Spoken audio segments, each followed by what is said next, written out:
नमस्कार, आप सभी को स्वागत है एक बार फिर आपका अपना YouTube channel land of democracy में। मैं बता दूं, वैशाली डीएम और विपिन सर के बीच में जो भी कंट्रोवर्सी चल रही है और बहुत सारे वैसे वीडियोस हैं जो वायरल हो रहे हैं, जहां की विपिन सर का कहना है कि मेरे आवेदन को स्वीकार न करके अच्छा नहीं किए क्योंकि वो जनता के नौकर हैं। ऐसा वैशाली डीएम को कहा जा रहा है विपिन सर के द्वारा। और सही क्यों ना कहे भाई, सही बात है कि जनता का ही वो नौकर होते हैं, सर्वेंट होते हैं। और कोई भी इंसान अगर यूपीएससी बीपीएससी पास करके जाता है तो वो जनता के लिए, हित के लिए ही कार्य करते हैं। लेकिन हमारे समक्ष में जो भी बातें हैं वो तो होते ही रही होंगी और देखे होंगे आप। लेकिन आज मैं बता दूं कि विपिन सर जो कि 11 फरवरी को उन्होंने कहा था कि जितने भी हमारे आसपास के इलाके से, जो हमारे प्रखंड के हैं, जो हमारे जिला के हैं, सारे लोग अपनी अपनी समस्या को लेकर डीएम ऑफिस के पास में पहुंचेंगे। वहीं हमारे एक साथ ऐसे शख्स हैं जो कि अपनी समस्या को एक लेटर के द्वारा, एक आवेदन पत्र के स्वरूप देकर ये अपना यहाँ पे अपनी मुद्दा को लेकर, अपनी समस्या को लेकर यहाँ पे रखने के लिए आए हैं, इस आस में कि इनका भी स्वीकार आवेदन कर लिया जाए। क्योंकि विपिन सर जैसे मुखिया और प्लस की कह सकते हैं कि बिहार के आइकॉनिक टीचरों में से एक टीचर हैं वो। और दूसरी बात है कि ये आम आदमी का जो भी आवेदन पत्र होते हैं वो लोग स्वीकार नहीं कर पाते हैं। वैसे देख सकते हैं कि आइकॉनिक का जब आवेदन पत्र स्वीकार नहीं किए तो अब बात उठती है कि आम आदमी का क्या आवेदन पत्र स्वीकार की जाएगी। चलिए हम फिर बात करते हैं। क्या नाम हुआ सर आपका? जी, मेरा नाम चितरंजन पटेल हुआ। कहाँ से हैं आप? वैशाली जिला के पटेड़ी बेलसर प्रखंड से हूँ, नगवा गाँव का। अच्छा सर, क्या मुद्दा है आपका, क्या समस्या है? देखिए, पूर्व में मेरा तालाब की खुदाई हुई थी, बहुत सारी पुरातात्विक वस्तु निकली थी, तो मैंने कलेक्टर को एक कैसे में सर, क्या तात्विक समझाइए। पुरातात्विक अवशेष जो होता है जमीन के अंदर से जो खुदाई में मिलती है, हाँ जी, ठीक है। तो मैं तालाब की खुदाई करवा रहा था, निजी तालाब की खुदाई, उसमें बहुत सारी पुरातात्विक अवशेष मिले। हाँ। मैंने कलेक्टर को डेवलपमेंट के लिए बोला, आवेदन दिया, तो वो डेवलपमेंट नहीं किए। यानी आप समझ सकते हैं कि पुरातन समय में, एक बात देखिएगा, पुरातन समय में जो भी जो पाठ अवशेष होते हैं वो निकलते हैं तो लोग वहाँ पे एक धरोहर की तरह उसको डेवलप करने के लिए अकारू हो जाते हैं। हमारे जो वैशाली के हैं, चाहे बिहार सरकार है चाहे भारत सरकार है, वो अपना सारा सर्वेक्षण में ले लेती है। तो क्या इसी तरीके से कुछ अवशेष वहाँ पे प्राप्त हुए हैं क्या? जी, बेशकीमती सामान था और वैशाली बुद्ध की कर्मभूमि है और वहाँ पे हमेशा ऐतिहासिक स्थल है, हमेशा सामान निकलते रहती है। तो उसी वैशाली से 20 किलोमीटर मेरा पूर्व में जगह पड़ता है, वो एक टीला है, उसे सटा हुआ ऐतिहासिक स्थल से मेरा जगह है। तो खुदाई में निकला तो मैंने कलेक्टर को आवेदन लिखा कि इसका डेवलपमेंट के लिए। तो ये लोग डेवलपमेंट नहीं कर करके उल्टे हम ही को जिम्मेनामा बना कर करके दे दिया। क्या? और 18 सालों से खटवा रहा है ये लोग। अच्छा। उसके बाद बीच में प्रगति यात्रा के दौरान सीएम का वहाँ दौरा था, प्रस्तावित लिस्ट था, एजेंडा में नाम भी था मेरा संग्रहालय का।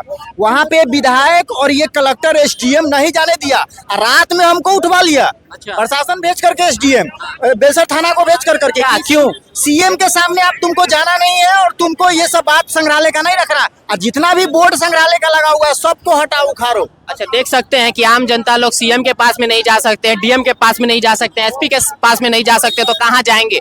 वोट देने के लिए लोग हाथ जोड़ कर आते हैं, या फिर जितने भी नीतीश जी हैं वो हाथ जोड़ कर आते हैं, वोट मांगते हैं। और हमारे ये सांसद जी के पास भी गए थे क्या?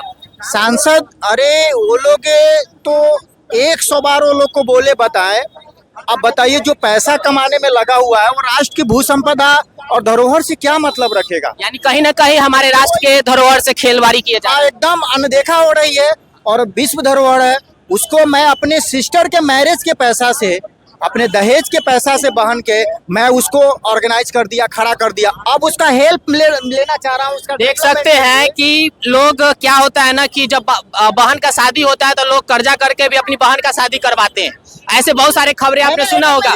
लेकिन सब कुछ लिख दिया है। बिहार के वैशाली के धरोहर को संयोज के रखने के लिए ये बहन का जो भी हम पैसा होता है, जो शादी ब्याह में खर्च होता है, उसको लगा दिए। 24/12 को मैंने सीएम को दिया है, 24/12 को मैं भेजा हूँ। उसके बाद भी एक प्रगति यात्रा का कैंसिल हुआ था, सेकेंड वाला में भी नहीं पहुंचने दिया एसडीएम और डीएम।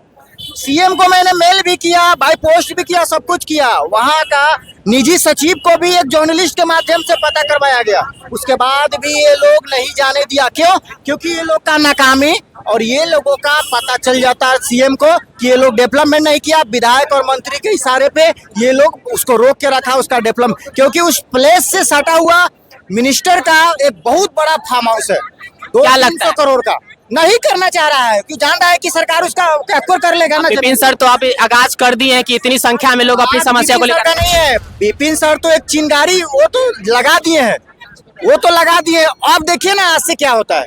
विपिन सर एक चिंगारी, इस बार उनको एक कदम आगे बढ़ा दिया है।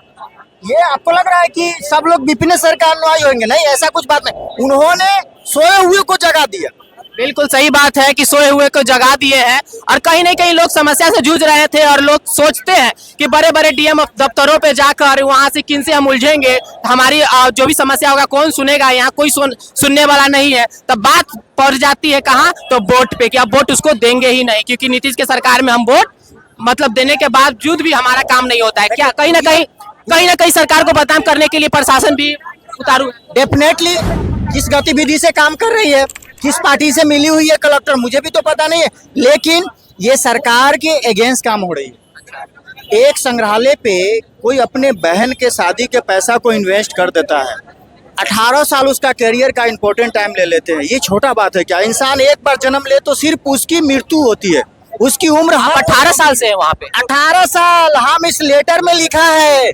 आप देखिए उस लेटर में मैं 18 सालों से, मैं आपको बता देता हूं कि मैं उन सारी वस्तुओं को मैं संरक्षित कर रहा हूं। मैं आपको बता रहा हूं 18 साल धरोहर को जमा किया। आप बताइए कि ये क्या सीएम को नहीं लेटर मिला होगा? क्या सीएम के साइट पे नहीं किया है? क्या सीएम को मैं लेटर नहीं भेजा हूँ? सारा को किया, ये कलेक्टर को ही आया होगा ना कि भाई जगह को क्यों छुपा रहे हैं, तो उन्होंने डेवलपमेंट किया नहीं। अरे वो छोड़िए, 4 लेन का काम में जब इनको कमीशन नहीं मिल रहा है, जब किसी तरह का कुछ बात नहीं है, तो कंप्लीट क्यों नहीं हुआ अभी तक? इन्वेस्टिगेशन होता है तो वो लोग का क्यों नहीं गिरफ्तारी? तो आप देख रहे होंगे तरह तरह के समस्या लोग लेकर आए हुए हैं। लोगों को आशा है कहीं ना कहीं कि यहाँ पे उनकी समस्याओं को रखकर और उनके समस्याओं का निवारण किया जाएगा। लेकिन हमारा कहना यही है कि जितने भी आम जनता लोग हैं, कहीं ना कहीं एक परिवार के मुखिया की तरह हमारे वैशाली के डीएम साहब हैं। कहीं ना कहीं होकर हम लोग को तकलीफ होती है तो हमारे माँ बाप सुनते हैं कि नहीं सुनते? जी। वो उसी तरीके से हमारे जिला को चलाने वाले डीएम साहब, उससे भी बड़े नीतीश कुमार जी कहीं ना कहीं हम लोग के एक मुखिया के तौर पे है, तो हम लोग की बात सुननी चाहिए। और सबसे पहली बात कि इंसान कोई भी रहे, उनका रेस्पेक्ट जरूरी है, सम्मान जरूरी है, उनके सम्मान के साथ खिलवाड़ नहीं होना चाहिए। कहीं कहीं दफ्तरों में लोग चले जाते हैं, वहां से भगा दिए जाते हैं, तू कौन आया। जिस तरीके से एलिगेशन लग रहे हैं विपिन सर जो अब वैशाली डीएम को लगाए हैं कि कहीं ना कहीं हमको इस तरीके से कौन मुखिया है, तुम्हारा माँ मुखिया है, इस तरीके के जो अभद्र भाषा अगर बड़े बड़े पोस्ट पे बैठने वाले लोग, ऑफिसर लोग करेंगे तो फिर आम जनता का क्या होगा? क्या मतलब समस्या का वो सुनेंगे? तो क्या लगता है? हाँ। वो बोल रहे हैं कि आपका माताजी मुखिया है तो कोड ऑफ कंडक्ट पावर क्यों नहीं दे रहे हैं? लॉ एंड ऑर्डर तो उनके हैंड में, उनको देना चाहिए ना कि मेरा अगर पत्नी मुखिया है तो मैं जाकर के मीटिंग में अटेंड कर सकता हूँ।